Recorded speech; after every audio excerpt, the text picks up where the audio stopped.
Andrea, we would also love to learn so much about you. In 2 minutes, could you take it away and fill us in? Yeah, for sure. Well, things that people don't know about me generally in business is that I grew up on a farm. I was a dairy farm, so everybody worked. So technically, I think that was my first job. But then, went to Michigan State University, right out of there into advertising. Did many, many years in advertising, and then switched over to what we call the client side. Uh, you know, I don't know, probably 15 years ago, and I've loved it ever since. And I was actually right before that, I was actually remote before everybody was remote when there was dial-up internet, and I had started a small design business, um, and ran that for like 6 years, just out of my home and using freelancers. But then dial-up was still the only source of internet, and things were getting kind of hairy. So it's either get a job or get a building. So I decided to get a job, but I've been loving marketing. Marketing is it's just been my central focus. But lately, as my last job, full time job, W-2, uh, got the company got bought by a capital investment group, and they just reorged everything, and the executive team was pretty much gutted. My marketing team was gutted, and I found myself later in life looking for a job, and I realized that this fractional work could work. And I did that for a little while, and I realized that wasn't working. So I wrote a book called "The Business That Works for You." Changed course to I got a master's degree as well in business administration, international business, and I used the book to launch me into thought leadership, and that's where I am today. And I have great clients. I'm giving them strategy advice and everything else like that. And I'm working from home and loving it. Living the dream. I love that. Yeah, So I'm cool. over. So Andrea, we Andrea, have stuff in common. I raised sheep growing up for oh, 15 years. So Oh, both farm girls. and my very, very first job outside, well, no, I gotta say, I was retail, then it was pizza, then it was, Love and it. in college, you're in like a seven or six, but I had an old boss, and my first advertising job, he used to say, I always hire someone that has a restaurant on their resume because they can hustle and do more than one thing at once. Hmm. it's I so always true. thought that was interesting. I did work at restaurants later on. I started ice cream at like 16, and then in college I was doing restaurants and bartending and all things. I totally agree. I remember thinking that when I did that job too. I'm like, holy cow, I have to multitask so many things. If I can do this, I can do anything. Anyway, I digress.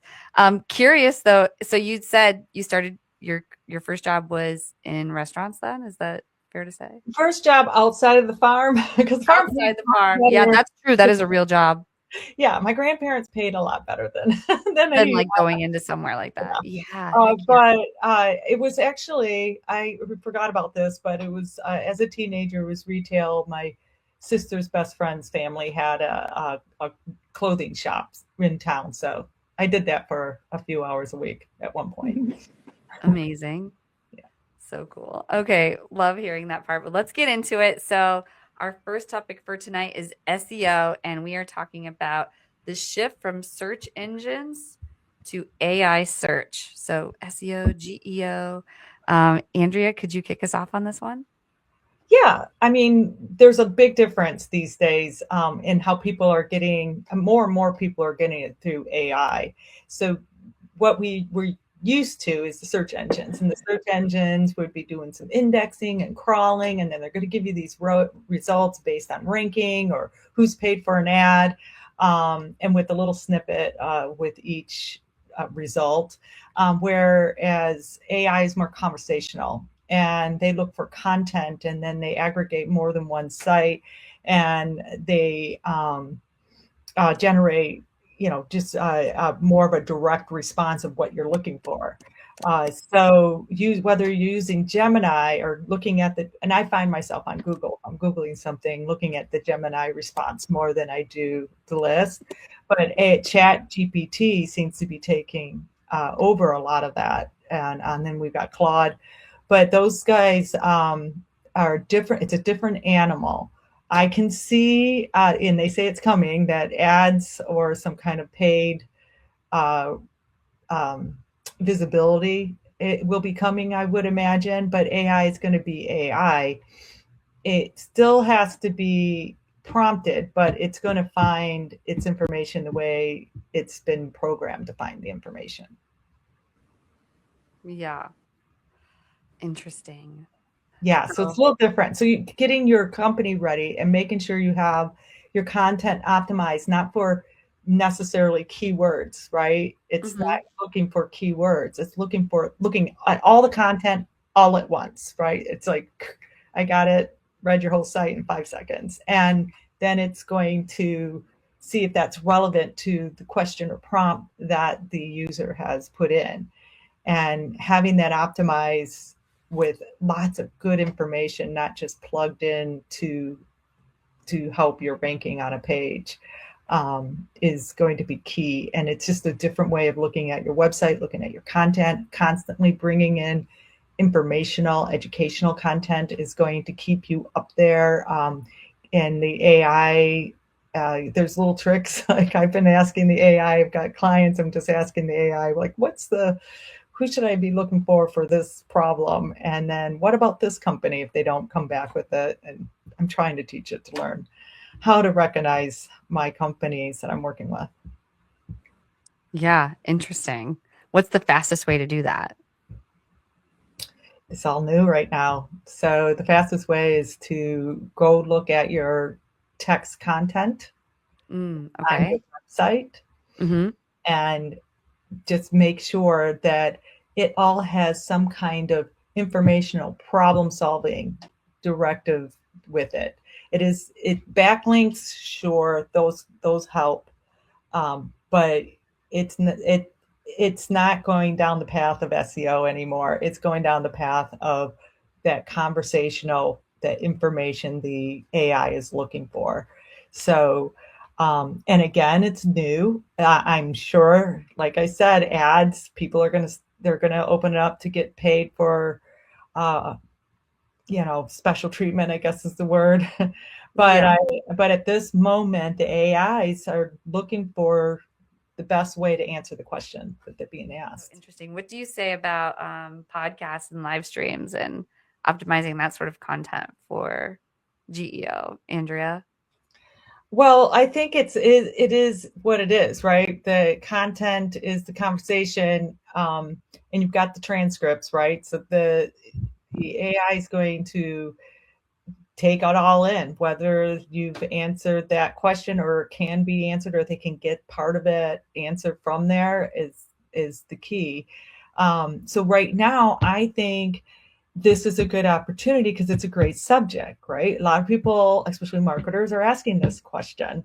And so having that question as, one of the big conversations that we're having, I think that's going to really help. So really being thoughtful about that content that you're putting out there, not that you don't, clearly you do. It's just that understanding that the most, what's that word? Sought after information and trying to get some good questions around them are going to get you noticed by most AI. Again, they're looking at the internet basically all at once. They just fast processing. Yeah, 100%. Yeah. Well, Andrea, do you mind, Jesse, if I ask a quick please. question? Yeah. Andrea, I'm so curious. We have a lot of clients that we work with that ask about the use of AI to develop content for SEO or GEO. And I feel like it's kind of a unique cycle, and I'm curious your take on it. I don't trust it. Okay. Yeah. I agree. I mean, 100%. You use it to streamline the hours of research. the hours of putting things together and getting some answers, but you have to like look at every little, like, it's not perfect. It's going to spit things out. It's going to summarize. It's a little lazy sometimes, right? Because you're looking for some detailed information and then it gives you like 2 sentences, or it gives you all this information, but it's not necessarily all relevant. So you really got to watch it. It's guessing what you want, not necessarily understanding what you want. Well, yeah, it makes me wonder, like, as AI platforms are looking at content, are they recognizing that it was published via, or that AI was used to develop the content versus a human using natural language? Like, I'm so curious to see where, and I don't know the answer to that. Yeah, but I'm very AI curious can to see tell. where that goes. That is one thing it can do. It can tell if it's AI generated, not necessarily images. I don't know what that programming is, but for the natural language, that's where you go to. If you ever written something and you ever ran it through an AI, what do you call it? You throw it in and it's an AI detector. So you throw it in and get an AI detector. That's an AI checking out to make sure that's not AI. So it's crazy. I'm also one of my little smaller jobs is a AI annotator, and part of it they have us play around with these AIs, and we're trying to help guide the AIs to be better AIs. Anyway, I was on Claude and I was asking it all these questions, and it blew my mind. I think I blew its mind. So it got to a point, it was a philosophical question on whether they express emotion, but whether they can feel emotion. And at the end of the conversation, the AI is like, I am super perplexed because I don't know why this would bother me, or why I would be upset about, because it said would be upset because I asked it a really weird question. If you were given a body, but and then someone took away your arms and legs, how would you feel? And it was like, well, if it was a downgrade, then I'd be upset. And I was like, well, why would you be upset? Why would you care? And it was not answering that question well. It was almost like I was making it explode. It was very cool and scary. Why would you be upset? Yeah, that is really cool. Okay, so Michael Larkin chimed in. Layla, can we put his comment back up? Yeah, thank you. He says, we are following Google, and the large language AI platforms have said they will rank and reward those businesses that execute content that contains EEAT, experience, expertise, authority, and trustworthiness. Google it. Have you heard of that? Yeah. Nice. I have. Yeah. So that's basically it's the content, again, being helpful, solving problems, creating content that is relevant to the situation and what you solve. Yeah. And that's where all that comes in. Yeah. Okay. Amazing. Michael, thanks for your comment. Anyone else tuning in, be sure to share your comments. We would love to hear what are your thoughts here. And if you have no thoughts, just drop the city that you're in right now. Like, where are you? Where are you tuning in? What do you do for a living? Why is marketing interesting to you? We want to know who we're talking to. So anyway, anything more on this topic before we transition into our next topic? So to wrap it up, we were talking about the shift from search engines to AI search. Next, we're moving into understanding customer acquisition cost, CAC. But before we get there, anything you would wrap us up with, Andrea? I would recommend making sure all content being put out is not all, but as much content as being put out is helpful, informational, solving a problem. I love that. Cool. Yeah. Solving a problem. Very important. That's why we're here in business, right? We're helping people solve problems. My take, Andrea. What are your thoughts on all this? I mean, she nailed it, really. The multi-channel is always the best, and making sure all your content has synergy. Multi-campaign is always pretty good, and then you can take a look at what's doing well, what's not. But you nailed it. You have to look at the CAC at every level. I'm sure everybody's a marketer that's watching this, but for those who aren't, it's customer acquisition costs. So, and you need to understand that as a business so you can understand how to really spend your money in marketing. Yeah. And your Yeah. time, right? Oh, can't hear you. Of course, I'm on mute. I love the ad. Thank you to our clients who left that testimonial. But let's move right back into the topics because I could talk about riveting all day. So, our third topic, we have AI marketing platforms, promises and limits. So, what can you tell us about that, Andrea? Well, everybody's jumping in, right? Everybody's got some kind of AI. Either they purchased something or they built something that works with their platform. HubSpot, SEMrush, um, pretty much all of them. But I'm actually really loving the AI agent builders, no code needed, like Claude coding, Claude Code, and Relevance.ai. They do a good job too. I think they're kind of using a Claude-esque base. But anyway, what's happening with most platforms, not everything can do everything, right? HubSpot, you still have to go in there as a human and create workflows. But the good news is they are moving towards more of a automated, and now you have to double check the work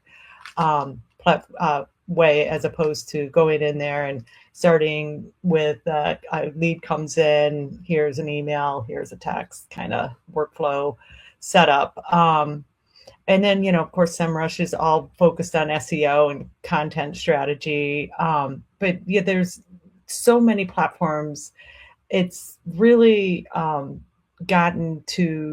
it's starting to get really kind of crowded in there, and trying to make that decision on what AI is best for your marketing strategy and your marketing needs all depends on what channels your strategy is directing you towards, and what are you working with now. Do you have to what your CRMs are, what platforms you're already invested in, what is your tech stack, and then take a look at what AIs they are providing, and then make a decision on whether you want to either keep that tech stack or switch to a new. But like I said, there are some wonderful ways of building your own marketing agent. I just read somewhere where someone built a whole marketing manager in Relevant AI, and they just basically had no code experience. They just told it what it needed to do, from social media, from creating content for emails,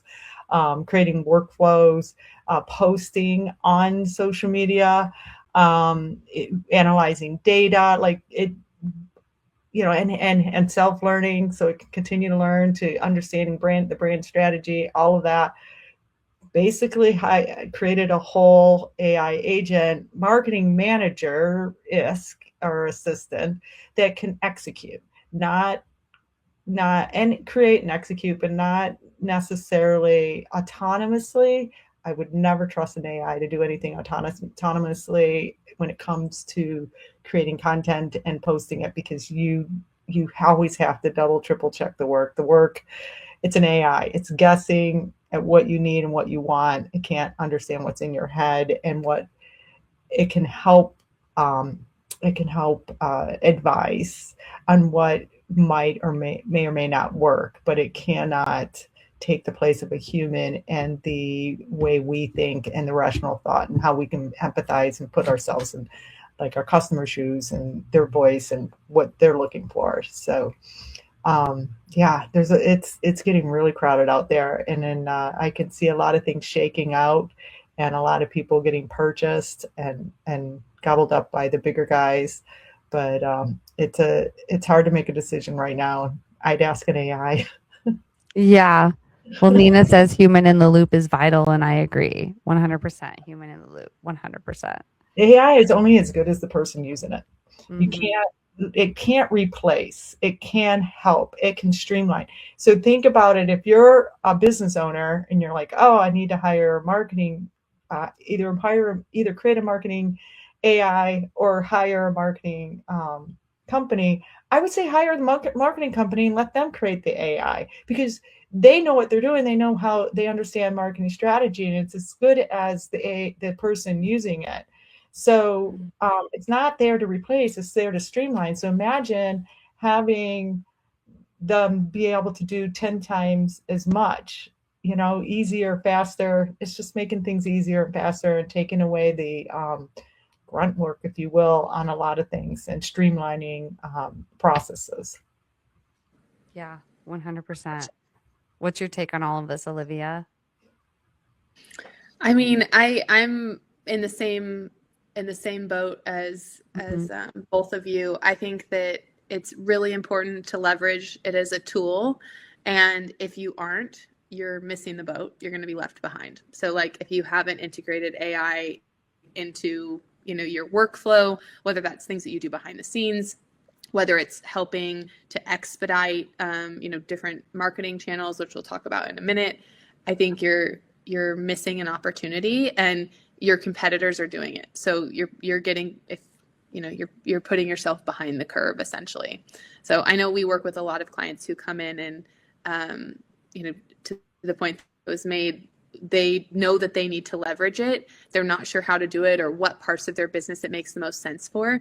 And then we come in and help them do that. And I think that's the sweet spot, is like working with people who have done it themselves, who have pattern recognition, who understand what needs to be executed with that AI tool, and then let them build it for you. So you're not coming in and just making assumptions and kind of building it with a generic tool or approach, which is what we often see. Like the amount of emails I get that are like, I have some questions based on the scope that you sent me. And I literally got one in the last couple of months that had 400 questions. I responded to the client and I said, I'm not sure if you read this when you copied it from ChatGPT, but there are 400 questions here. So I would be happy to hop on a call with you, but I'm not answering these questions.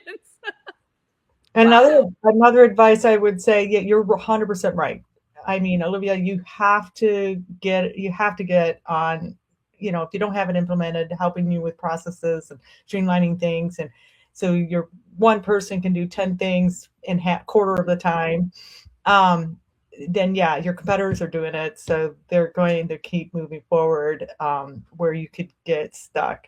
But the biggest issue that I'm finding with a lot of clients, and people coming to me and asking for my advice is, the AI strategy. You can't just go in and go, oh, well, that sounds like it'll help me in this area and that'll help me in that area. You really need to look at what areas can benefit most. And I would start, like, take baby steps. Don't just go in and get 4 different AIs and go, I'm going to put it in this area and that area. And then you're ended up firing all the AIs, or there's a big mess made and things are not going right. And then you hate AI and you'll never go back again.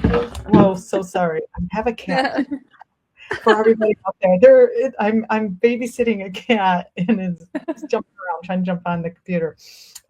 Anyway, so yeah, you need a strategy. You need to look at your business, and whether you're in marketing or you're in-house marketing or a marketing agency, you need to look at the business, understand where the AI can benefit, and take baby steps. Don't just go out and then demo always, and take advantage of free trials, because you want to make sure it's right before you implement it, because that's a lot.